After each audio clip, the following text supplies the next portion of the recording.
Hello ছোট্ট বন্ধুরা, কেমন আছো তোমরা? আমি ঋতুপাল। আজ আমি তোমাদের চতুর্থ শ্রেণী হিন্দু ধর্ম শিক্ষা বইয়ের তৃতীয় অধ্যায়ের চতুর্থ পরিচ্ছেদ সম্পর্কে আলোচনা করব। চতুর্থ পরিচ্ছেদ, বিশেষ চাহিদা সম্পন্ন শিশুর প্রতি ভালোবাসা। নিচের ঘটনাগুলো লক্ষ্য করো। এসব ক্ষেত্রে তুমি হলে কি করতে, লেখো। ঘটনা: সবিতা ছোটবেলায় পোলিও রোগে আক্রান্ত হয়ে হাঁটার ক্ষমতা হারিয়ে ফেলে, তাই স্কুলে যেতে তার খুব অসুবিধা হয়। সবিতার বন্ধু অহনা তাকে সাহায্য করে। এক্ষেত্রে আমি যা করতাম, আমি সবিতার পাশে দাঁড়িয়ে তার স্কুলে দাঁড়াতে সাহায্য করতাম, প্রয়োজনে তাকে ধরে হাঁটতে সহায়তা করতাম বা হুইল চেয়ার ব্যবহারের ব্যবস্থা করতাম। আর অন্য বন্ধুদেরও সবিতাকে সাহায্য করতে উৎসাহিত করতাম। সবিতাকে মানসিকভাবে সাহস যোগাতাম, সে যেন নিজেকে কখনো দুর্বল না ভাবে এবং পড়াশোনায় মনোযোগ দিতে পারে। পুলক স্কুলে গিয়ে হইচই করে, উচ্চস্বরে কথা বলে, ফলে স্কুলের কার্যক্রম বিঘ্নিত হয়। শিক্ষক তাকে শান্ত রাখার চেষ্টা করেন। আমি যা করতাম, আমি পুলককে শান্ত হতে বলতাম এবং বুঝিয়ে দিতাম যে স্কুলে হইচই বা উচ্চস্বরে কথা বলে সবার পড়াশোনায় অসুবিধা হয়। প্রয়োজনে তাকে একপাশে নিয়ে গিয়ে তার সঙ্গে কথা বলতাম, যাতে সে লজ্জা না পায়। তারপর শিক্ষকের সম্মান করার গুরুত্ব বোঝাতাম এবং নিয়ম মেনে চলতে উৎসাহ দিতাম। পুলককে ভালো আচরণ করার জন্য অনুপ্রাণিত করতাম। শ্যামল কানে কম শোনে, সে পিছনে বসলে শিক্ষকের কথা শুনতে পারে না, তাই বন্ধুরা তাকে সামনে বসতে দেয়। আমি যা করতাম, আমি শ্যামলকে সামনে বসতে উৎসাহিত করতাম, নিজে বা অন্য বন্ধুদের সাথে কথা বলে জায়গা ছেড়ে দিতাম। শিক্ষককে বিষয়টি বুঝিয়ে দিতাম, যাতে তিনি শ্যামলকে দিকে মুখ করে স্পষ্টভাবে কথা বলেন। ক্লাসে যদি যে কোনো কথা বুঝতে না পারে, ক্লাসে তাকে বুঝিয়ে দিতাম। সে যেন নিজেকে কখনো আলাদা বা দুর্বল না মনে করে, সেদিকে লক্ষ্য রাখতাম। নীলাদ্রি নীলাদ্রি কথা বলতে পারে না, শুনতেও পায় না, তবে পড়তেও লিখতে পারে। শিক্ষক তাকে লিখে প্রশ্ন করেন। আমি যা করতাম, আমি নীলাদ্রির পাশে বন্ধুর মতো থাকতাম এবং তার সঙ্গে লিখে যোগাযোগ করতাম। ক্লাস শিক্ষক যখন তাকে প্রশ্ন করতেন, তখন আমি খেয়াল রাখতাম সে যেন ঠিকভাবে বুঝতে পারে। অন্য বন্ধুদের নীলাদ্রির সঙ্গে ভালো আচরণ করতে সাহায্য করতাম। নীলাদ্রি সব ধরনের দলগত কাজে অংশ নিতে দিতাম, সে যেন নিজেকে কখনো একা বা অবহেলিত মনে না করে। যারা শারীরিকভাবে স্বাভাবিক নয়, তারা হলো বিশেষ চাহিদাসম্পন্ন শিশু। এদের মধ্যে আবার কেউ চোখে দেখতে পায় না, কানে শুনতে পায় না, কথা বলতে পারে না, হাঁটাচলা করতে পারে না। এছাড়া এমন কিছু শিশু আছে যাদের বয়স বাড়লেও বুদ্ধি বাড়ে না। তারা শুনেও মনে রাখতে পারে না, নিজেদের জিনিস যত্ন করে রাখতে পারে না। শিশুর জন্মের আগে, জন্মের সময়, এমনকি জন্মের পরও তাদের সমস্যা হতে পারে।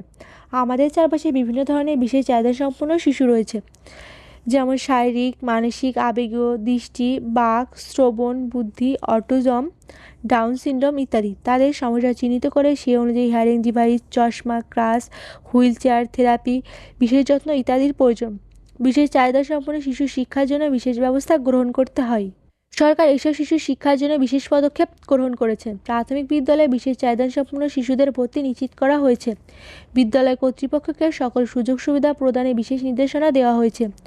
সবিতা ছোটবেলায় পোলিও রোগে আক্রান্ত হয়, এতে সে পায়ের স্বাভাবিক নড়াচড়ার ক্ষমতা হারিয়ে ফেলে।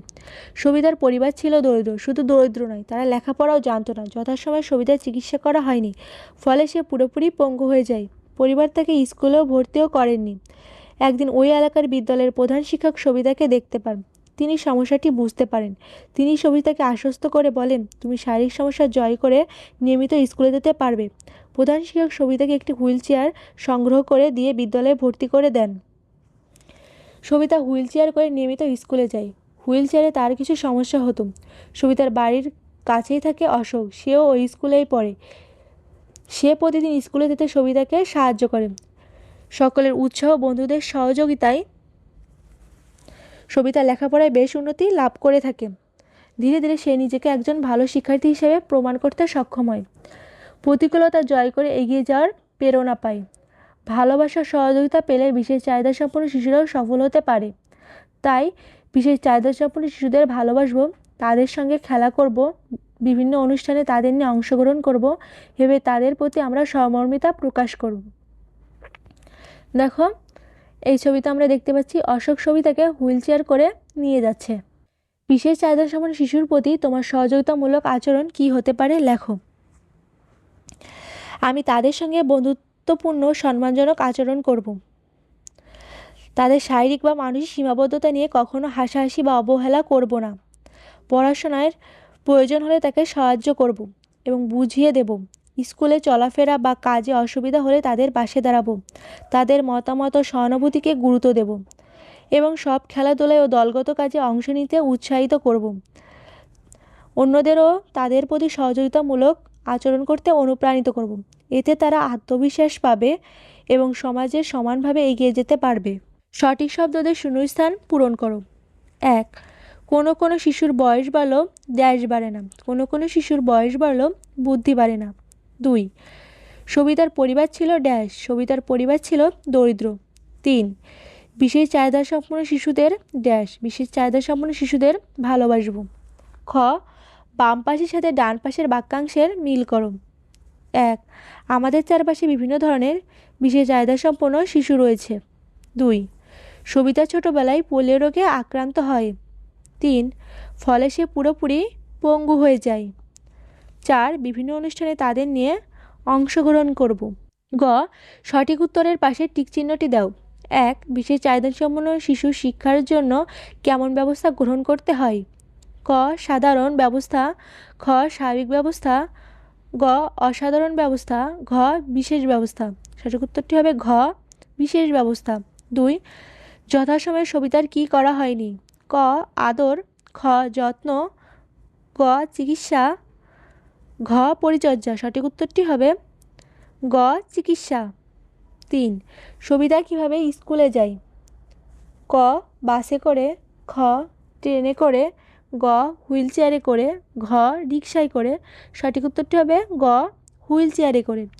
4. যারা শারীরিকভাবে স্বাভাবিক নয় তারা ক. আনন্দে থাকে। খ. চুপচাপ থাকে। গ. খুব কষ্টে থাকে। ঘ. লুকিয়ে থাকে। সঠিক উত্তরটি হবে গ. খুব কষ্টে থাকে। যারা বাক প্রতিবন্ধী তারা ক. কথা বলতে পারে না। খ. লিখতে পারে না। গ. ছবি আঁকতে পারে না। ঘ. খেলতে পারে না। সঠিক উত্তরটি হবে ক. কথা বলতে পারে না। ঘ. নিচের প্রশ্নগুলোর সংক্ষেপে উত্তর দাও। উমো নিচের প্রশ্নগুলো বর্ণনামূলক উত্তর দাও। বন্ধুরা, ঘ আর উমো এই প্রশ্নগুলো তোমরা আমাদের চ্যানেলে পরবর্তী ভিডিওতে পাবে। আজকে আমাদের ভিডিওটি এই পর্যন্তই। ভিডিওটি ভালো লাগলে চ্যানেলটি সাবস্ক্রাইব করতে পারো। আমাদের চ্যানেলে পরবর্তী ভিডিওতে পরবর্তী অনুচ্ছেদ ও অধ্যায়গুলো আলোচনা করা হবে। ধন্যবাদ সবাইকে।